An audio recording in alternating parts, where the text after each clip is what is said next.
स्वागत है हमारे आज की गीतामृत कार्यक्रम में। चौथा अध्याय दिव्य ज्ञान की व्याख्या, और इस अध्याय में ये जो प्रसिद्ध श्लोक आज भाग 3 है, शायद 3 है भाग तीसरा। कर्मणो यपि बोद्धव्यम बोद्धव्यम च विकर्मणः अकर्मणश्च बोद्धव्यम गहना कर्मणो गति। कर्मणो यपि बोद्धव्यम बोद्धव्यम च विकर्मणः अकर्मणश्च बोद्धव्यम गहना कर्मणो गतिः। कर्मणो यपि बोद्धव्यम बोद्धव्यम च विकर्मणः अकर्मणश्च बोद्धव्यम गहना कर्मणो गतिः। अनुवाद श्रील प्रभुपाद के द्वारा। कर्म की बारीकियों को समझना अत्यंत कठिन है, अतः मनुष्य को चाहिए कि वह यह ठीक से जाने कि कर्म क्या है, विकर्म क्या है और अकर्म क्या है। तो हमने पिछले श्लोक से इस श्लोक का संबंध समझा हमारे पिछले 2 सेटिंग्स में, कि जहां पर भगवान कर्म, अकर्म और इसके पश्चात अब विकर्म की व्याख्या भी कर रहे हैं। उसके साथ साथ ये भी बता रहे हैं कि ये कितना गहन विषय है, कितना गहरा है ये विषय, या कितना क्लिष्ट, कितना जटिल है, और उसके साथ साथ ये विषय समझना अति आवश्यक है। इसलिए 3 दफा भगवान ने बोद्धव्यम बोद्धव्यम बोद्धव्यम इस शब्द का इस्तेमाल किया है। तो हमारे चर्चा के विषय इस प्रकार से चल रहे हैं पिछले 2 सेटिंग से। 3 प्रकार के कर्म, बोद्धव्यम, गहना और गति शब्द की व्याख्या। तो ये जो कर्म का नियम है, जैसे कि पिछले दफा हमने ये प्रश्न पूछा था कि क्या कर्म का नियम ये भगवद गीता का ही सिद्धांत है केवल, या चाहे कोई किसी भी धर्म का पालन करने वाला हो, क्या कर्म के नियम केवल हिंदुओं के ऊपर लागू हैं? नहीं। जैसे कि सूर्य, न तो वो हिंदू सूर्य है, न वो मुसलमान सूर्य है, न वो क्रिश्चियन सूर्य है। हाँ, ये हो सकता है कि भाषा में उसी सूर्य को अलग अलग तरीके से उल्लेख कोई करता होगा, परंतु वस्तु वही है। तो वैसे ही जैसे कि क्रिश्चियन धर्म में वो कहते हैं as you sow so shall you reap. Hindi में हम क्या कहते हैं? जैसा बोओगे वैसा पाओगे। कर्म का नियम वही है, भाषा बदल गई है, हो सकता है कुछ उदाहरण अलग से वो देते हों, परंतु नियम वही रहता है। तो ये जो अथाह भवसागर है, हम कहते हैं ना कि ये भौतिक संसार एक सागर है,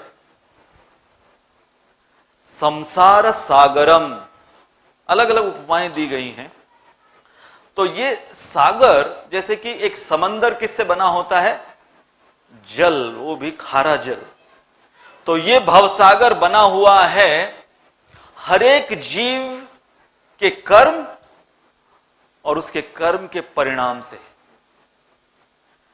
This material ocean is made up of action and reaction of each living entity, especially human beings.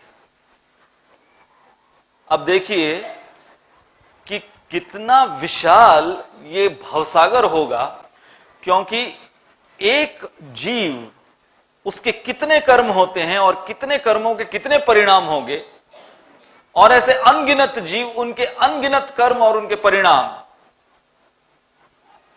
इनसे बना हुआ है ये भवसागर। तब इससे एक और बात क्या समझ में आती है? इससे एक और बात यह समझ में आती है कि यदि मेरे स्वयं के कर्म और कर्मों के परिणाम का कोटा इतना है इस समंदर में, तो फिर जो अन्य मुझसे संबंधित हैं या अन्य मनुष्य या जिस समाज में मैं पैदा हुआ हूं, उनके कोटा के कर्म और परिणाम, वो पानी मुझे भी तो लगेगा।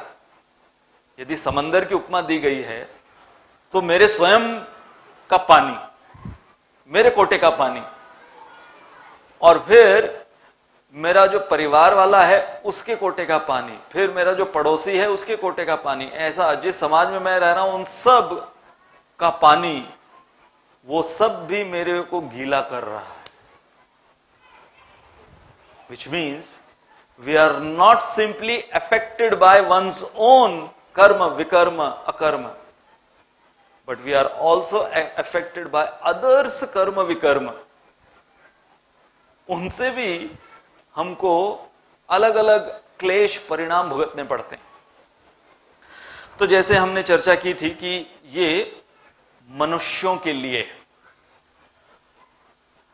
अक्सर आपने देखा होगा कि जब कोई ट्रैफिक लाइट तोड़ता है, उसके साथ साथ एक कुत्ता भी वो ट्रैफिक लाइट तोड़ते हुए भाग रहा है। जो हवलदार है वो रिसीट किसके लिए काटेगा? जाके कुत्ते के पीछे नहीं, मैं कैसे ट्रैफिक लाइट तोड़ा। हाँ, और वो अगर हवलदार को डिमांड करे, मुझे क्यों पकड़ रहे हो, उसने भी तो तोड़ा ही, उसको क्यों नहीं पकड़ते? तो जैसे ट्रैफिक लाइट का नियम किसके लिए है? कुत्ते के लिए नहीं है, उसके मालिक के लिए है। वैसे ही कर्मों का नियम हम मनुष्यों के लिए है। तो ये महत्वपूर्ण प्रश्न जिससे शुरुआत होती है, ये प्रश्नावली से शुरुआत होती है हमारे मनुष्य जीवन की। जब तक कोई मनुष्य ये सारे प्रश्न नहीं पूछता, मैं कौन हूं, कहां से आया हूं, मेरी स्थिति क्या है, मैं किससे बाधित हूं, समय का प्रभाव इत्यादि, कर्म का नियम, ये सारे प्रश्न जब तक कोई मनुष्य नहीं पूछता, तब तक वो मनुष्य कहलाने के भी लायक नहीं। तो कर्म का नियम,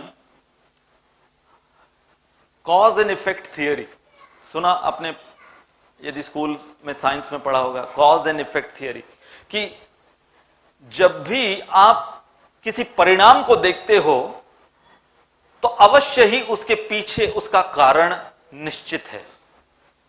यहां पर ये पंखे, लाइट, ये सब कुछ जल रहे हैं, ये सब क्या है? ये इफेक्ट दिख रहा है, परंतु इसका कॉज कहां पर है? वो एक लारा, वहां पर, वहां पावर जो हाउस है, वहां से जो इलेक्ट्रिसिटी यहां तक आ रही है, तो अभी हम लोग यहां पर इफेक्ट देख रहे हैं। लेकिन कोई बुद्धिमान व्यक्ति जान जाएगा कि इसका कॉज कहां पर है। तो बुद्धिमान व्यक्ति वही है जो केवल इफेक्ट में नहीं जिए कि हाँ मेरे जीवन में जो जो इफेक्ट हो रहा है बस भोगता फिरूं उसको। कॉज जानने की कोशिश कीजिए। इसलिए अक्सर लोग ये जो कर्म का सिद्धांत है इसमें भ्रमित कब हो जाते हैं कि अभी तो मैंने कोई ऐसा कर्म नहीं किया, मुझे याद नहीं आ रहा है कि मैंने ऐसा कोई बुरा कर्म किया हो जिसके वजह से मुझे लकवा हो गया, या फिर मुझे बीमारी हो रही है, या फिर मैं पतला हूं, मोटा हूं, गंजा हूं, ये हूं, वो हूं, ये सब अभी तो मैंने ऐसा कुछ भी नहीं किया। तो हर एक कर्म वो अपना समय लेता है। जैसे कि आप खेती में देखिए, मस्टर्ड सीड्स होते ना, मस्टर्ड सीड्स, सरसों को आप बोइए, कई बार आप देखोगे सरसों 7 दिन में उग जाते हैं वो पौधा। और नारियल का पेड़ लगाइए, नारियल आते आते कितने वर्ष बीत जाते हैं, तब जाकर नारियल उसमें से उगेंगे। तभी कोई कहेगा वही भूमि, वही किसान, वही मिट्टी, वही जल, वही सूर्य। ये क्या सिद्धांत है कि सरसों 7 दिन में और नारियल उसको 7, 10 साल, 50 साल भी लग जाते। तो ये मनुष्य जीवन हमारा ट्रेन जंक्शन के समान है। जैसे कि एक ट्रेन जंक्शन में गाड़ियां यहां वहां से जुड़ती हैं, उनका गंतव्य स्थान जुड़ता है, उसी प्रकार से हम मनुष्य हमारे इस जन्म में जो कर्म करते हैं उसके अनुसार हमारा गंतव्य स्थान निर्धारित होता है। और ये जो जो हमारे कर्म हैं उसके अनुसार हमारा गंतव्य स्थान। Good and bad Karma do not cancel each other.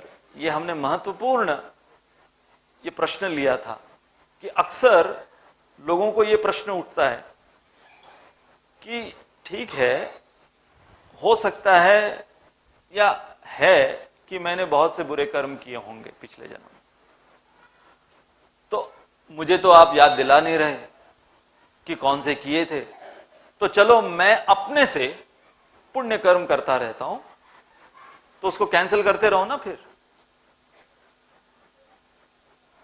आपको याद है पिछली बार हमने एक उदाहरण लिया था, हाँ, हरी बोल। जैसे कि एक दूसरा उदाहरण लेते, कोई बात नहीं।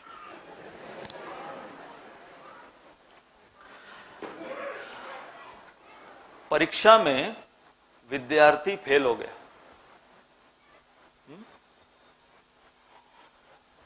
आंसर शीट में उसने जो भी लेटेस्ट मूवी जो देखी थी उसकी कहानी लिख दी, उसने फेल हो गया। वो प्रिंसिपल के पास जाता है, बोलता है सर देखो आपने मुझे फेल किया। अच्छा, सबसे पहला ये वाक्य गलत है, प्रिंसिपल ने फेल किया। ठीक है, अगर ये भी कोई मान ले कि प्रिंसिपल ने फेल किया, तो वो अगर प्रिंसिपल को कहे सर जिस दिन एग्जाम था आपने मुझको देखना चाहिए था, मैं सबकी मदद कर रहा था, बाकी विद्यार्थियों की मैं मदद कर रहा था, किसी को प्यास लगी थी उसके लिए पानी लेकर आ रहा था, हाँ, किसी को सप्लीमेंट चाहिए था मैं जाकर लेकर आ रहा था, तुम टाइम वेस्ट मत करो, तुम लिखो मैं लेकर आता हूँ। उनको समय देखना था, मैं बड़ी घड़ी लेकर खड़ा था, समय देखते रहो, पानी लेकर आना, इतना सब, इतने सारे अच्छे काम कर रहा था मैं। पास नहीं करोगे मुझे? आप प्रिंसिपल अगर हो, आप क्या बोलोगे बच्चों? अरे बड़ा नेक बच्चा है, हाँ, ऐसे निस्वार्थ भाव से चलो चलो इसको पास, इसको ज्यादा मार्क्स दो।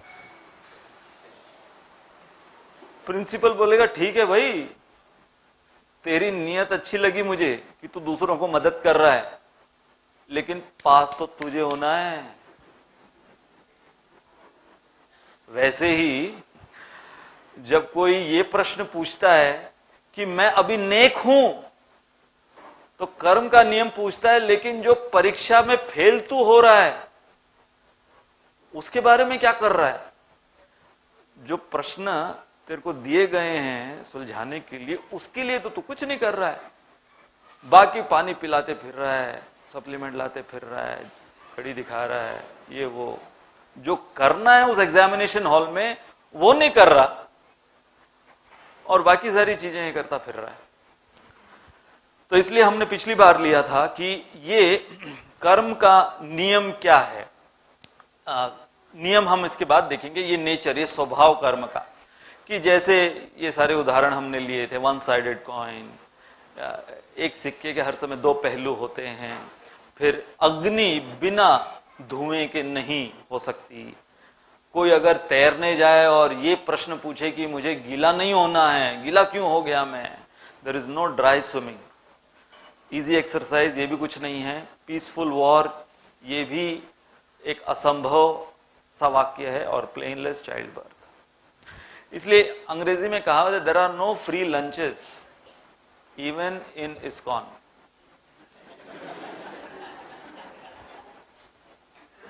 आपको लग रहा होगा हर बुधवार को आपको मुफ्त में डिनर खिलाया जा रहा है, नहीं, बिल पहले भर रहे हैं आप।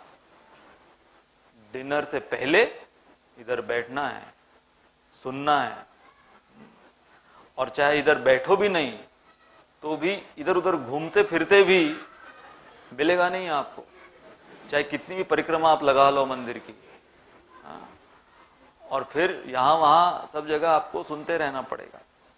There are no free lunches. प्रेम चाहिए तो समर्पण खर्च करना होगा। यदि सत्संग चाहिए तो समय खर्च करना पड़ेगा। यदि विश्वास चाहिए तो ईमानदारी खर्च करनी पड़ेगी। अरे लोग कहते हैं रिश्ते मुफ्त में आते हैं। इस संसार का नियम क्या है? एक सांस यदि अंदर लेनी है तो पिछली सांस भी छोड़नी पड़ती है, वो भी आपको बलिदान करनी पड़ती है, तब जाकर नई सांस अंदर जाती है। ये है इस संसार का नियम। तो और अब हम उदाहरण लेते हैं आज का जो हमारा सत्र है इसमें। सबसे पहला उदाहरण है बीज का। आपने अगर आम का पौधा लगाया है तो उसमें आम के फल ही आएंगे, उसमें संतरे नहीं उगने वाले, उसमें अनार नहीं उगने वाला। दूसरा उदाहरण बहुत इंटरेस्टिंग है, ये रबर बैंड का उदाहरण। कोई रबर बैंड को खींच रहा है,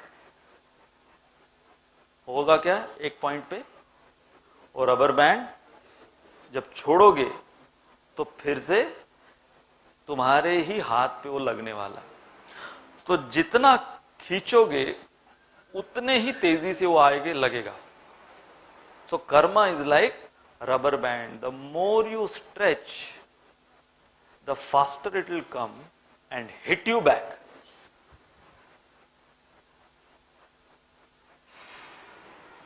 कैमरे का उदाहरण है। जो तस्वीर खींची है आपने कैमरे से, कैमरा वही दिखाएगा। यदि आपको आपकी तस्वीर अच्छी दिखनी है तो शक्ल सुधारो। हाँ, नए पिक्सल का कैमरा लेने से शक्ल नहीं सुधरने वाली है। कोई अगर कहे कि शायद कैमरा फोन अच्छा नहीं है मेरा, हाँ, तो उसका मेगापिक्सल बढ़ा कर लेता हूं मैं, तो बदसूरती और क्लैरिटी से दिखेगी फिर।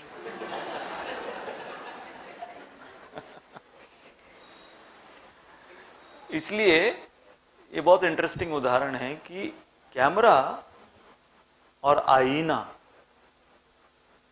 वो झूठ नहीं बोलते, वो झूठ नहीं बोलते। हां, आजकल टेक्नोलॉजी से आप फोटोशॉप कर सकते हो। उसमें क्या किया आपने? उसमें आपने हेरा फेरी की है। फोटोशॉप मतलब हेरा फेरी की है। जो एक्चुअल शक्ल है उसमें हेरा फेरी की है।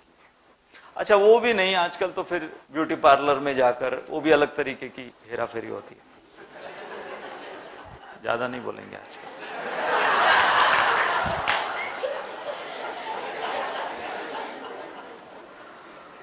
अच्छा, होटल फूड। कोई बंदा गया है होटल में, खाए जा रहा है, ये भी ले आओ, वो भी ले आओ, मेनू में से, हाँ, सब कुछ अच्छा लग रहा है उसको। अच्छा, उसको प्रेम से वो जो वेटर है वो खिलाया जा रहा है, हाँ खाइए, ये भी खाइए, वो भी खाइए। लेकिन एक गल्ले पे कोने पे बैठा हुआ है एक बंदा, ऐसा लगता है कि उसको कोई सरोकार नहीं, कस्टमर कौन आ रहा है जा रहा है। और कई बार कस्टमर को दिखता भी नहीं कौन है, गिड्डा सा होता है, बैठा रहता है, देखता है, लिखता है, वो बनाता रहता है, अच्छा इसका ये बिल, इसका वो। तो उसका डायरेक्ट कनेक्शन दिखता नहीं है। डायरेक्ट कनेक्शन किससे दिख रहा है? खाने से दिख रहा है, और इतने सारे जो आइटम आ रहे हैं उससे दिख रहा है। हमारे बंबई में है मदन मोहन प्रभु, उनका हिंद माता रेस्टोरेंट है बॉम्बे सेंट्रल। तो एक बार वो बता रहे थे कि कैसे लोग चकमा देते हैं किसको, जो वहां पर बैठा हुआ है, गल्ले पे जो बैठा है उसको कैसे चकमा देते हैं।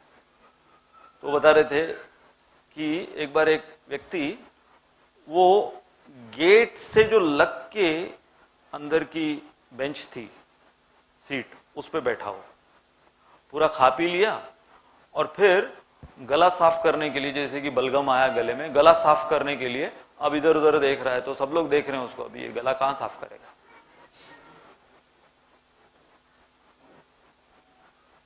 तो बाहर गया, सब लोग बोले ठीक है बाहर थूक के आएगा, गया थूकने के लिए, गायब। तो उसके बाद से वो लास्ट बेंच पे, जो गेट के पास वाली बेंच, वहां पर जो भी बैठता, जैसे ही होने के बाद अगर उसने गला साफ किया तो सारे वेटर उधर खड़े हो जाते, बेटा उधर जा, उधर अंदर अंदर वहां पे वो वॉश बेसिन है, वहां साफ कर जो भी करना है, नहीं तो हम तेरे को अभी साफ करते हैं। एक ने भिखारी को लेकर आया वो रेस्टोरेंट में कि तेरे को मैं खिलाता हूं, पता नहीं वो भिखारी बोल रहा था साहब खाया नहीं, इतने दिन से भूख लगी, चल चल तू आ, चल मैं तेरे को खिलाता हूं। तो भिखारी को उधर ही बिठाया अपने सामने, एक ही बेंच पे, ये इधर बैठा है सामने भिखारी, जो खाना है खा। तो भिखारी एकदम खुश हो गया, खा रहा है, इसने भी अपना ऑर्डर कर दिया, जो जो भिखारी खा रहा है उससे भी ज्यादा ये भी खा रहा है। अब यहां पर इनको पता नहीं कि बिल कौन भरने वाला है।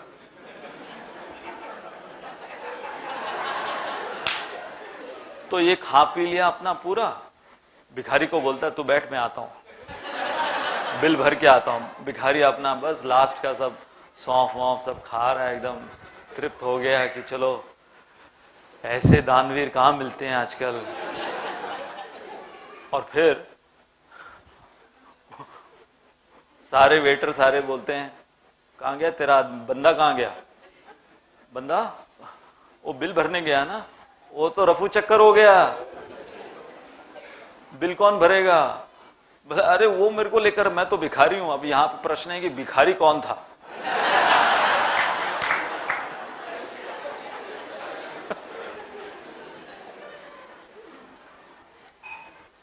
ऐसे ही एक बार एक होटल में, बड़ा आलीशान होटल था ये, जैसे वो 3 स्टार 5 स्टार होटल था। तो 3 मित्र, एक डॉक्टर, एक सिंगर और एक कथाकार प्रवक्ता, ऐसे 3 मित्र रूम बुक किया उन्होंने। और जब चेकआउट कर रहे थे तो बिल देखा 10,000 रुपए। तो उन्होंने कहा एक दिन के इतना 10,000 रुपए, इतना तो तुम बताए नहीं थे।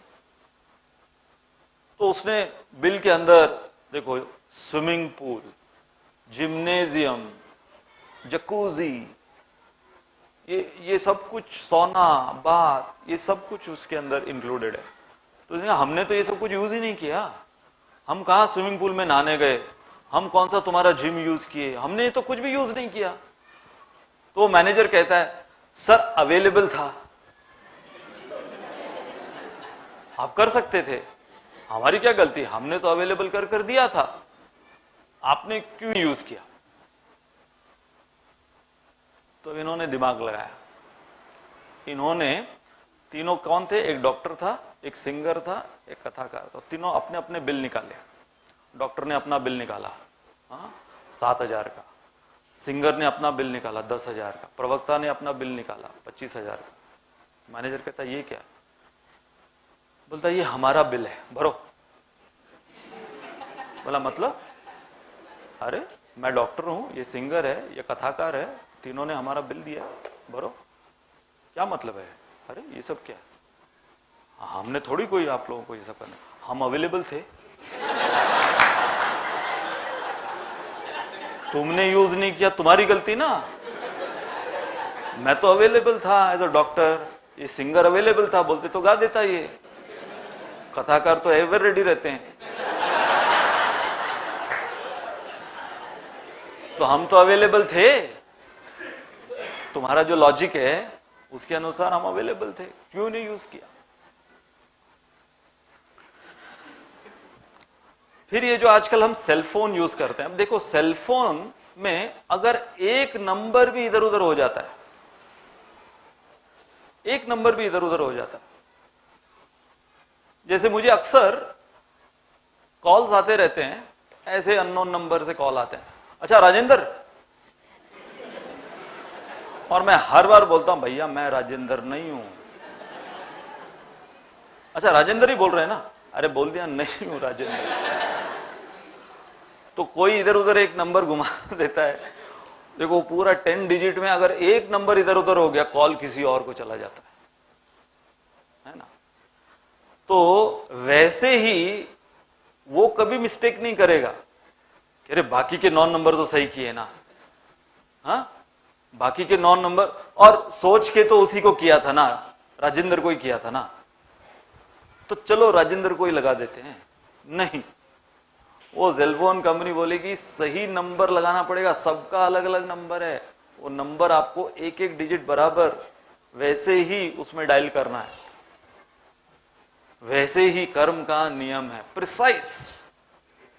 एक डिजिट यहां वहां, व्यक्ति बदल जाता है, स्थान बदल जाता है, उसका परिणाम बदल सकता है। और ये एक इंटरेस्टिंग स्टोरी है, हमने एक बार हमारे रविवार की क्लास में भी सुनाई थी, लंच बॉक्स की स्टोरी। तो एक ऑफिस में 3 बंदे रोज अपना लंच बॉक्स खोलकर एक साथ लंच लिया करते थे, दोपहर में 1 बजे। तो ये तीनों हर समय लंच बॉक्स खोलने से पहले इन तीनों का एक वाक्य होता था। पहला वाला बोलता था, काश आज बैंगन की सब्जी नहीं होनी चाहिए, अगर बैंगन की सब्जी हुई तो मैं आज लंच नहीं करूंगा। वो खोलता है, बैंगन की सब्जी निकलती। दूसरा, काश आलू की सब्जी आज नहीं होनी चाहिए, वो खोलता है, आलू की सब्जी निकलती। तीसरा, कद्दू की नहीं होनी चाहिए, वो खोलता है, कद्दू की निकलती। ऐसे रोज ये लाइन वो लोग पहले बोलते हैं और वही सब्जी निकलती, बैंगन, आलू, कद्दू। फिर 1 महीना परेशान होने के बाद फाइनली वो तीनों डिसाइड करते हैं, महीने का अंतिम दिन है, डिसाइड करते हैं आज अगर बैंगन, आलू, कद्दू की सब्जी हुई तो हम आत्महत्या कर लेंगे। और होता क्या है, वो लोग अपना टिफिन खोलते हैं और वही सब्जियां निकलती हैं, बैंगन, आलू, कद्दू, और वो लोग आत्महत्या कर लेते। अब तीनों एक साथ आत्महत्या किए, तो तीनों की जो पत्नियां हैं वो बेवा हो गई, विधवा हो गई, फ्यूनरल भी एक साथ हो रहा है। तो 2 पत्नियां रो रही हैं, परंतु एक पत्नी वो रो नहीं रही, वो कंफ्यूज्ड दिख रही है। तो फिर जब पूछा गया तो पहली पत्नी कहती है, काश वो मुझे बोल देते कि उनको बैंगन पसंद नहीं है, अरे मैं दूसरी सब्जी बनाकर दे देती, आलू बैंगन दे देती।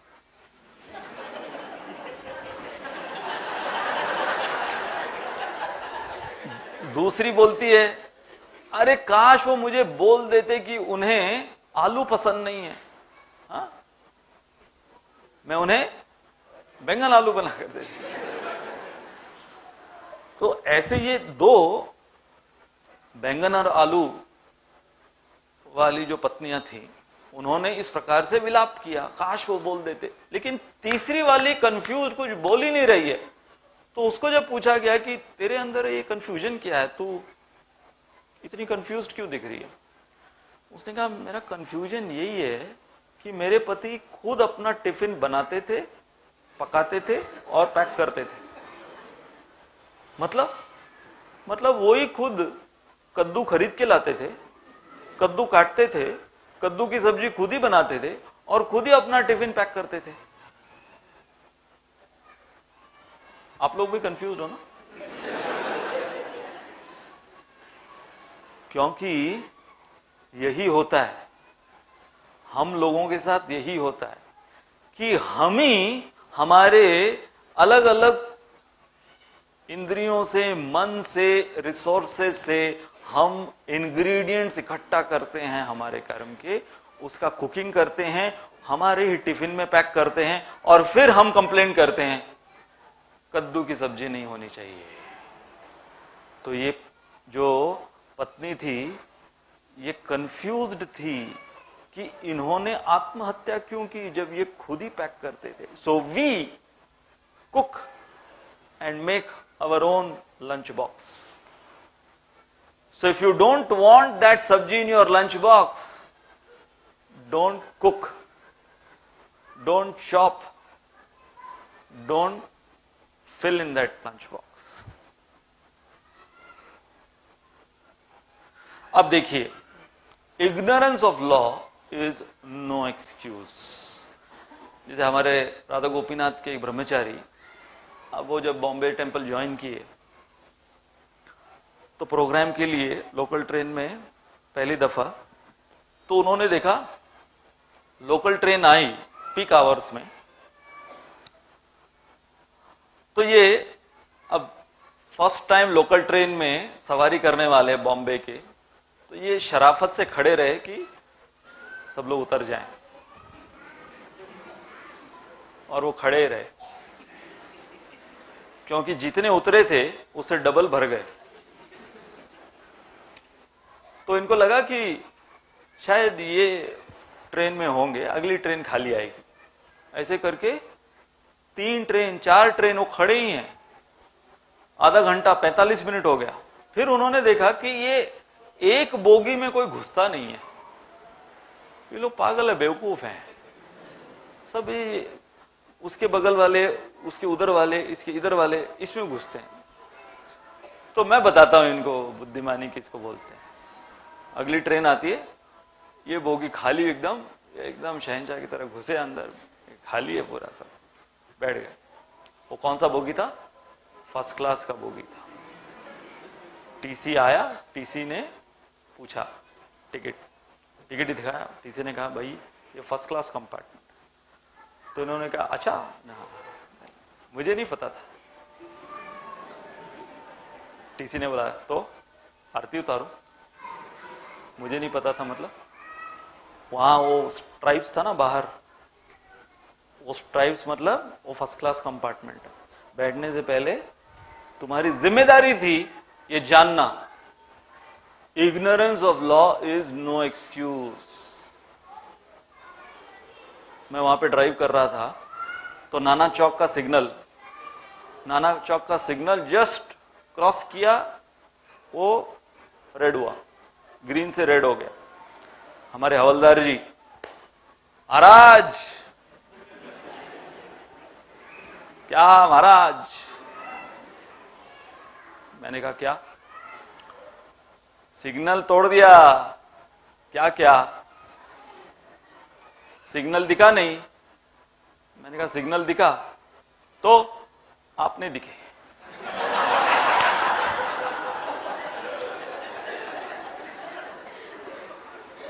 एक और दफा ओपेरा हाउस में, वहां पे वो टर्न, हमारे कैनेडी ब्रिज के वहां का टर्न, तो जस्ट टर्न लिया तब तक वो ग्रीन था। जैसे ही टर्न लिया, मैंने गाड़ी टर्न की, लेफ्ट टर्न लिया, वो रेड हो गया। फिर से जैसे यहाँ पे वो हवलदार हमारे खड़े थे, महाराज साइड में लो गाड़ी, साइड में लो, साइड में ली। सिग्नल तोड़ा। मैंने कहा देखिए साहब, मैं जब टर्न ले रहा था मैंने देखा ग्रीन था, मैंने देखा रेड था। तो मैंने कहा देखो साहब, मैंने जब टर्न किया, मैं आपको सच सच बता रहा हूं कि वो ग्रीन था। मैं भी सच सच बोलता है, आई शपथ, झूठ बोलेगा क्या? मैंने देखा रेड था। मैं बोला देखो साहब, मैंने कुछ देखा, आपने कुछ देखा, हम दोनों को ऊपर वाला देख रहा है। धमकी देता है, अभी ऊपर वाले का धमकी देता है, इधर प्रवचन देता है गाड़ी के अंदर, जाओ जाओ जाओ। तो कहने का मुद्दा ये है कि हाँ, इधर उधर थोड़ा बहुत हम लोग अवॉइड कर सकते हैं, लेकिन इग्नोरेंस ऑफ लॉ, ये कह देना, जैसे कोई नरभक्षी होते हैं ना, कैनिबल्स जिनको बोलते हैं, तो नरभक्षी कोई अफ्रीका का आ जाए और नासिक शहर में नरभक्षण कर रहा है वो इधर उधर, हाँ, लंच ब्रेकफास्ट डिनर वही चल रहा है उसको जज के पास लेकर गए तो जज पूछता है क्या चल रहा है भाई तेरा, ये कौन है तू? तो बोलता है मुझे क्या पता, अफ्रीका में तो हम लोग जनरली ये सब करते रहते हैं, भूख लगी तो यही चलता है। तो नहीं, मुझे नहीं पता था कि यहां पे रूल अलग है। तो जज बोलेगा ओह इसको पता नहीं था, जाने इसको पता नहीं था। Ignorance of law again is no excuse. तो इसलिए जैसे कि हमारे इंसान के बनाए हुए कानून इतने सख्त हो सकते हैं, तो फिर कर्म के नियम हम लोग कैसे ये एज्यूम कर लेते हैं कि यदि मुझे पता नहीं उसके बारे में या मैं जानना नहीं चाहता, ये ऐसे ऐसे सेशंस मैंने अटेंड ही नहीं किए। अगर कोई ये कहे कि भाई ये जो आप लोगों का जो गीतामृत का ये सेशंस है, जिसने अटेंड नहीं किया उसके ऊपर कर्म के नियम लागू नहीं होने चाहिए ना, जिसने अटेंड कर लिया बस अब उनके ऊपर तो सख्त लागू होना चाहिए। नहीं, तो अब एक महत्वपूर्ण स्लाइड है, ध्यान दीजिएगा इसके ऊपर कि हमारे जो डिसीजंस हैं, हम क्या कर्म करते हैं या क्या कर्म कर रहे हैं और आगे भी क्या कर्म करेंगे, ये चार इनकी आधारशिला होती है। चार कारणों की आधारशिला ये है। तो पहले आपको हम ये चारों बता दें और फिर हम एक एक पर चर्चा करेंगे। We make our decisions based on traditions, culture, logic and feelings.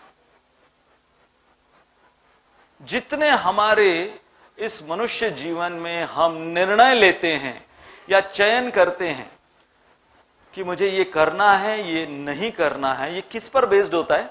ये चार चीजें, इनमें से कोई एक, कोई दो, कोई तीन या फिर पूरे चार। अब देखिए, सबसे पहला है ट्रेडिशंस, जो कि हमारे पास्ट से संबंधित है। वो हम यदि किसी एक खानदान में पैदा हुए हैं तो एक खानदानी रस्म होती है ना। जैसे कि मान लो कि कोई महाराष्ट्र में पैदा हुआ है तो महाराष्ट्रियन एक खानदानी रस्म होती है। उसके अंदर भी कितने फैक्शंस हैं कि कोई अगर मराठा है, कोई अगर कोंकणस्थ ब्राह्मण है, कोई अगर कौन से समाज का है, माली समाज का है, अलग अलग समाज के, उनके अलग अलग उनके विशेष उस फैमिली के एक खानदानी रस्म होगी। जैसे मैंने देखा, अब जैसे साउथ में आप जाओ, साउथ में वो बोलने का ढंग, एड्रेस करने का ढंग, जैसे कि अगर घर पर कोई बड़े हैं तो उनको क्या बुलाते हैं वो। अब जैसे यहां पर देखो, यहां काका बोलते हैं ना, अंकल को काका बोलते हैं। अब साउथ में जाओ, वहां पर कौवे को बोलते हैं।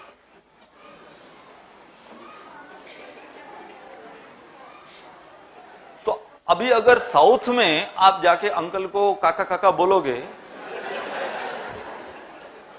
तो वहां पर उनके ट्रेडिशन अलग है। जैसे एक साउथ इंडियन फैमिली यूके में, मैं उनके घर पर था,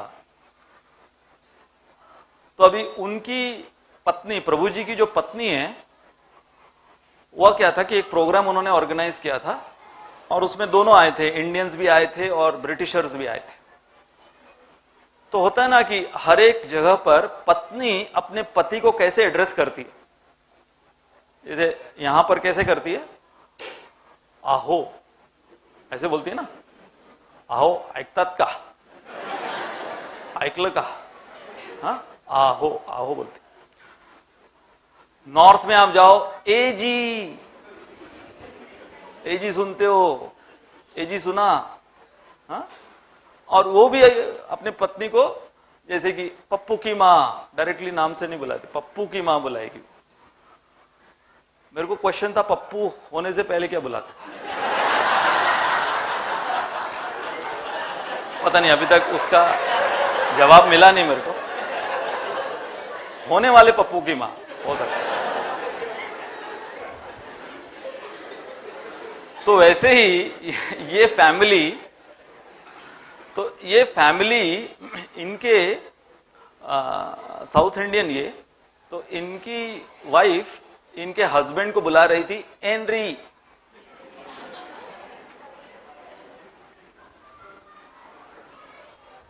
तो मुझे भी पहले समझ में नहीं आया, मैं पहली दफा सुना।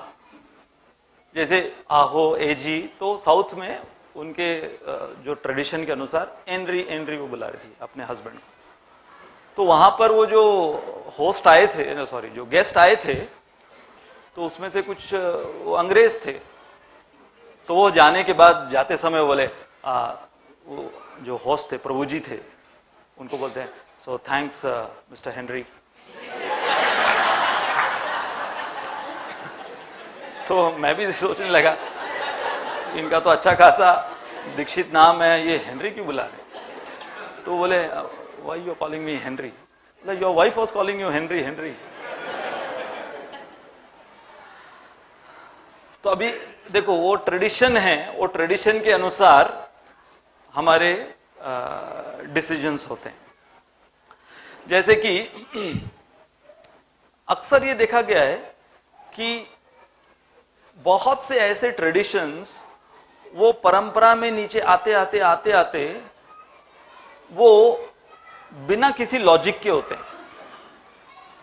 जैसे हम वो कहानी सुनाते हैं ना कि वो एक परिवार में वार्षिक होम पिताजी किया करते थे। तो ये वर्ष उन्होंने पूरे परिवार को बुलाया वार्षिक होम के लिए, और सारी सामग्री तैयारी हो गई, यज्ञ शुरू होने वाला है, पंडित जी अभी मंत्रोच्चारण यज्ञ प्रारंभ करने वाले हैं। एक बिल्ली आ गई कहीं से। तो पिताजी ने कहा नहीं नहीं नहीं नहीं, बेटे को कहा एक टोकरी लेकर आ। बेटा टोकरी लेकर आता है, बिल्ली के ऊपर पिताजी टोकरी रखते हैं कि ताकि बिल्ली कोई गंदा ना करे। अब पंडित जी को कहते हैं शुरू कीजिए यज्ञ। उस वर्ष पिताजी गुजर जाते हैं। अब बेटे की जिम्मेदारी है, सबसे बड़े बेटे की जिम्मेदारी है कि अगले वर्ष का यज्ञ वो करवाए, वार्षिक यज्ञ। तो वो सब याद करके तैयारी करता है पूरे यज्ञ की। फाइनली पंडित जी बैठ जाते हैं, यज्ञ शुरू होने वाला है। रुको, बिल्ली लेकर आओ। सब पूछते क्यों? क्यों नहीं पूछने का? पिछले साल पिताजी ने टोकरी भी लेके आओ। तो बिल्ली ढूंढते ढूंढते 1 घंटा लगा उनको, बिल्ली लेकर आया। फिर वही एंगल में 30 डिग्रीज एंगल वो यज्ञ कुंड में, उधर बिल्ली को खड़ा कर। बिल्ली भी सोच रही थी क्यों मेरे को लेकर आए। बिल्ली को खड़ा किया, उसके ऊपर टोकरी, अब शुरू करो वो यज्ञ। तो होता क्या है, कई बार ये ट्रेडिशंस जो हैं, जैसे 2 व्यक्ति वो काम करते दिख रहे थे। एक गड्ढा खोद रहा था, उसने गड्ढा खोदा और दूसरा व्यक्ति उसको भर रहा है। ये गड्ढा खोद रहा है, ये भर रहा है। एक ने देखा ये चल क्या रहा है, ये एक खोद रहा है, दूसरा भर रहा है। तो उसने जाके पूछा भाई क्या चल रहा है तुम दोनों का? क्या चल रहा है? काम कर रहे हैं और क्या? बोले क्या काम कर रहे हो ये? बोले देखो हम लोग 3 मजदूर हैं, हाँ, बीच वाला आया नहीं है। इसका काम होता है गड्ढा खोदना, बीच वाले का काम आता है पौधा लगाना, मेरा काम है फिर वापस से मिट्टी डालना। तो वो आया नहीं है, हम हमारा काम कर रहे हैं।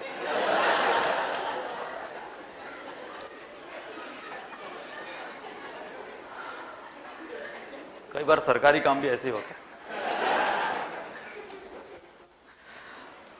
तो इसमें देखो जो किसी खानदान में कुछ चल रहा है, कई बार अंधाधुन बिना कोई प्रश्न पूछे। जैसे मेरा रूम पार्टनर था रहमान, मुसलमान था। तो उसको मैंने धीरे धीरे खिचड़ी खिला खिला के शाकाहारी बनाया। तो मेरे को ये प्रश्न था, ये लोग जब ये जो भी बकरीद वगैरह के समय इतनी बकरियों को काटते, तो मैंने पूछा कि कैसे, मतलब घर पे तुम लोग बकरियों को बांध के रखते हो, और है ना, ऐसा निर्जीव प्राणी है वो। तो मैं आश्चर्यचकित रह गया। इसने कहा कि मेरी मां काटती है उस बकरी को। तो जिंदा बकरी को घर में, मतलब वो बाहर से भी नहीं लाते थे, वो जिंदा बकरी को घर में काटती थी मां। मैंने कहा कि एक मां है, वो एक स्त्री है, उसके अंदर करुणा इतनी भरी होती है, वो कैसे वो तड़पते हुए प्राणी को, खून उसमें से बह रहा है, तो पता है इसने क्या कहा? इसने कहा तुम्हारी मां जब पालक काटती है तो उसको कुछ होता है क्या? मैंने कहा ये क्या लॉजिक है? मतलब उसके लिए बकरी का गला काटना और पालक काटना एक समान है। तो देखो कई बार ट्रेडिशंस किसी को इतना अंधा बना देता है कि कोई लॉजिक भी नहीं लगा पा रहा है उसके अंदर। जैसे मुझे याद है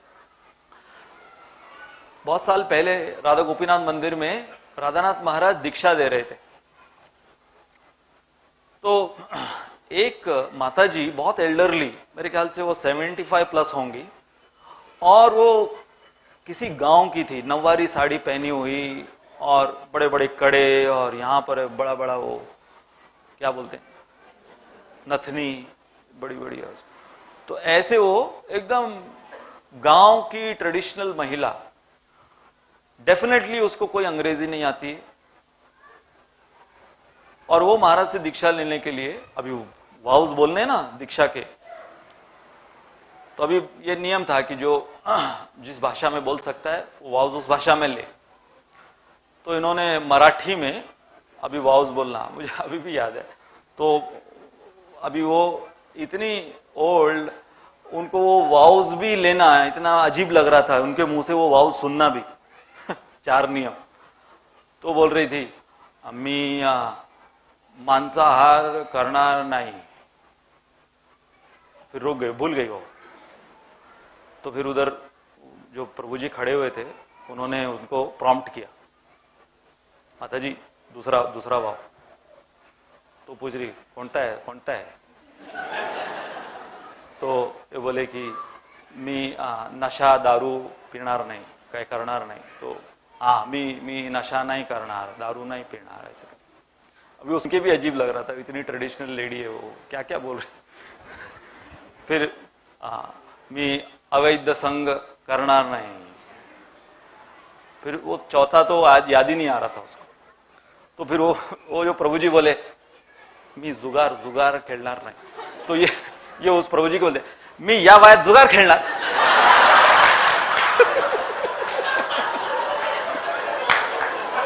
वो चिढ़ गई वो उसके प्रभु जी के ऊपर।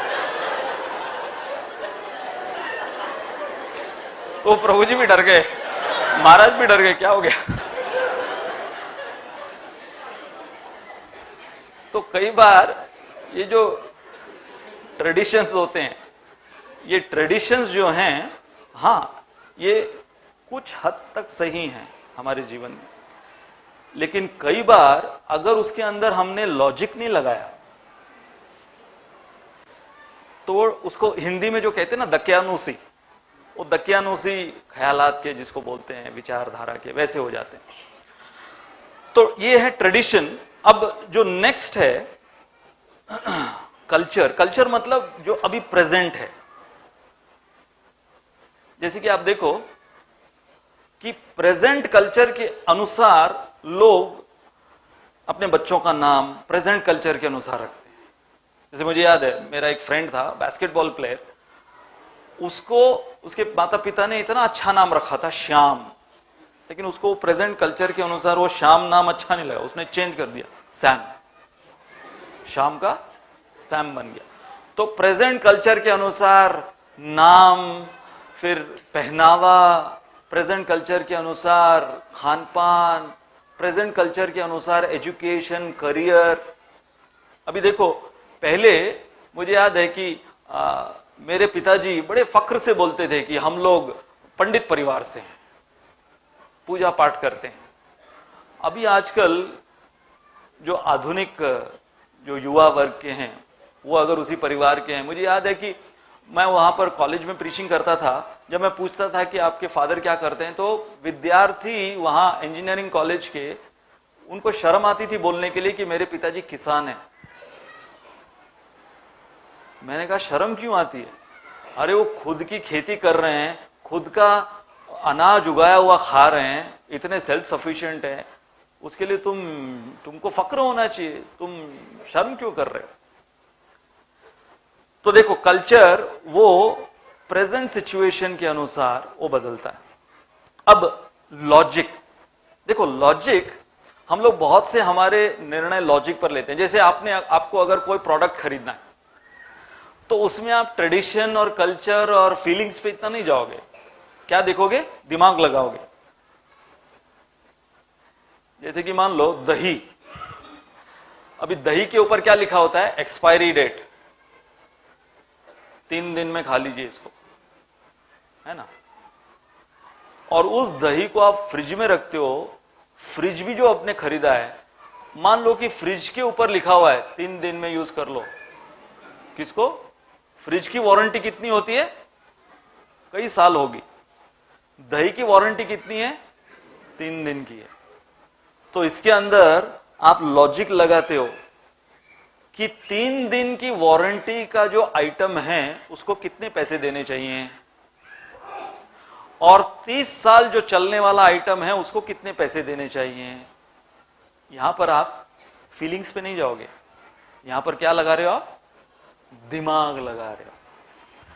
परंतु ये जो लास्ट है ना, ये सबसे ज्यादा शक्तिशाली है। फीलिंग्स कि फीलिंग्स के चलते हम जो डिसीजंस लेते हैं, कैसे? मुझे ये अच्छा लगा, तो फिर न तो लॉजिक काम आता है, न कोई कल्चर काम आता है, न कोई ट्रेडिशन काम आता है। ये फीलिंग सबसे ऊपर आ जाता है, इसलिए इसको लास्ट में रखा हमने। जैसे कि प्रभुपाद ये कहानी सुनाया करते थे, एक अरब शेख था, बड़ा उसका आलीशान महल जिसके अंदर वो रहता था। तो ऐसे ही झूमर था, बीच में बड़ा झूमर था, तो उसका नौकर वो झूमर साफ कर रहा था और ये अंदर हुक्का पी रहा था, दूसरे कमरे में हुक्का पी रहा था ये।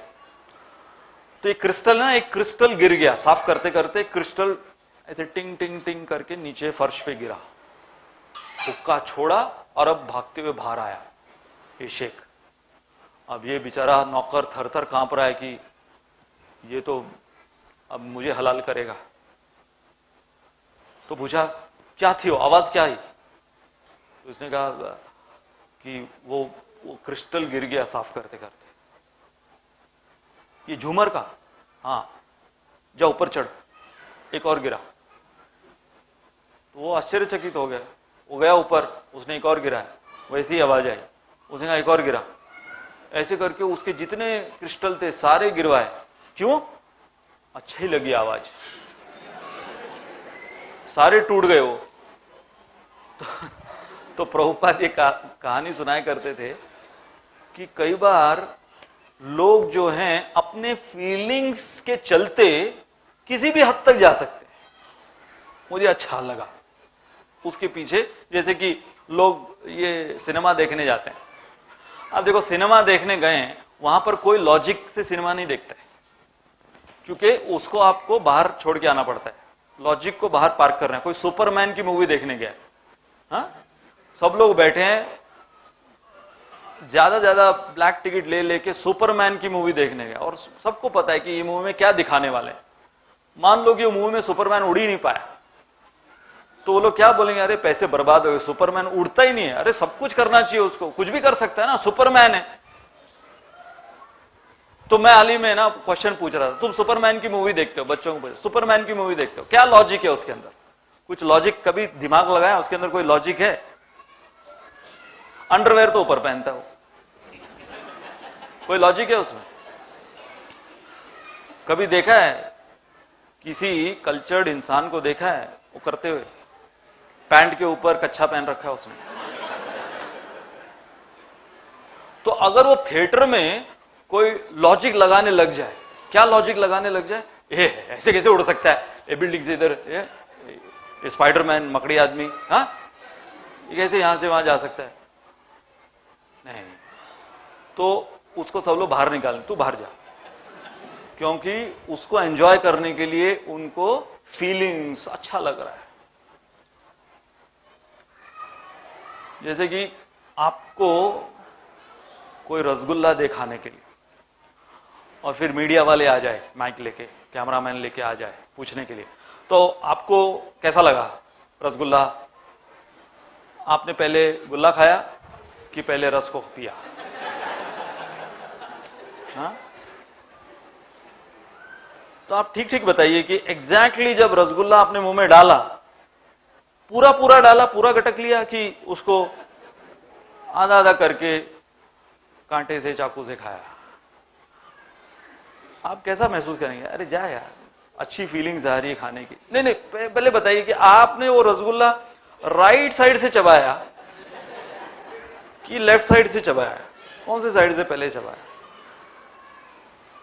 कोई एक्सप्लेनेशन नहीं उसका।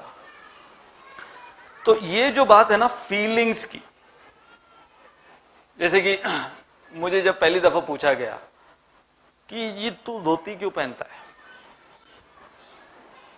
तो जिसने पूछा था मैं जानता था कि वो क्या, किस दिशा में इस आर्ग्यूमेंट को ले जा रहा। तो उसका इंटेंशन ये था कि मैं स्पिरिचुअल रीजन दूंगा कि ये साधु का पहनावा है। तो बोले क्या है, ये तो सब दिखावा है। तो वे पूछा तू धोती क्यों पहनता है? मैंने कहा आरामदायक है, एसी इफेक्ट है।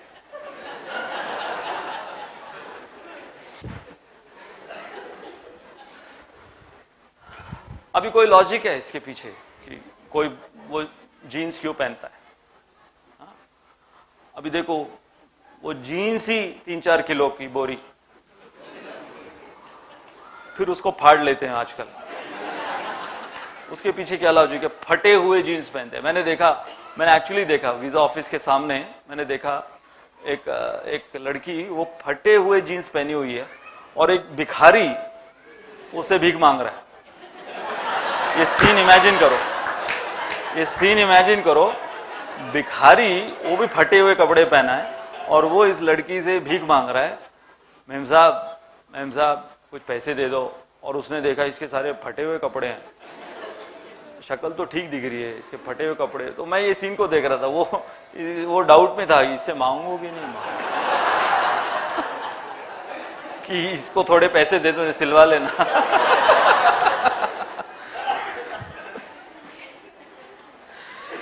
तो देखिए जब फीलिंग्स की बात आती है तो सारे हमारे लॉजिक, कल्चर, ट्रेडिशंस, वो सब पसंद आए।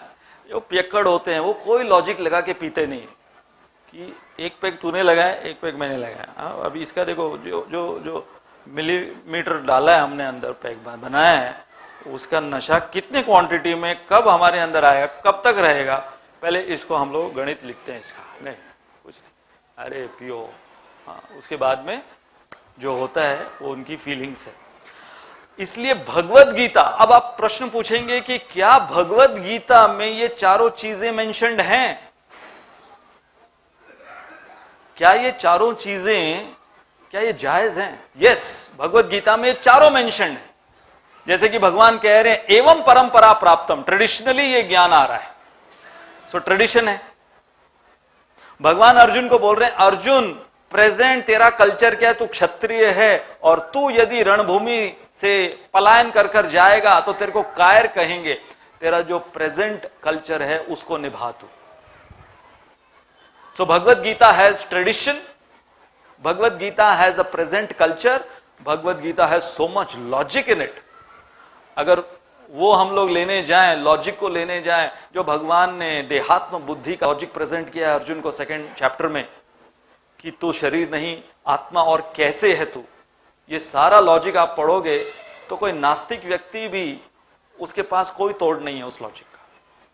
और फाइनली फीलिंग्स, भगवान अर्जुन को बोलते हैं अर्जुन माम अनुस्मर युद्धचा, कि तो युद्ध लड़, बट किस चेतना में युद्ध लड़? मेरे प्रति फीलिंग्स रखते हुए तू युद्ध लड़। तो यहां पर भगवान अर्जुन को चारों चीजें दे रहे हैं, राज विद्या राजगुह्यम पवित्रम इदम उत्तमम प्रत्यक्ष अवगमम धर्म्यम सुसुखम कर तुम अव्ययम। वो एक श्लोक है जिसके अंदर 9.2 भगवान ने ये सारी चीजें दे दी है, ट्रेडिशन, कल्चर, लॉजिक, फीलिंग्स, उस एक श्लोक के अंदर। इसलिए जब हम ये नहीं कह रहे, कर्म का नियम ये नहीं है कि आप डिसीजन इस पे बेस्ड मत लो, लेकिन जब लेने वाले हो, हम हर समय किसी ना किसी एक क्राइटेरियन में डिसीजंस लेते हैं, तो कहा गया है क्यों ना भगवत गीता में ये चारों चीजों को पाओ. Why not find all these four in the Bhagavad Gita and make your decisions based on that one scripture. तो एक्सपीरियंस, फीलिंग्स जो सबसे इंपॉर्टेंट यहां पर हम उसको प्रस्थापित किए हैं. तो हमारे अनुभव से हमको फीलिंग्स आती है. तो यहां पर ये सीक्वेंस है, Bhagavad Gita gives us experience and that experience gives us feelings.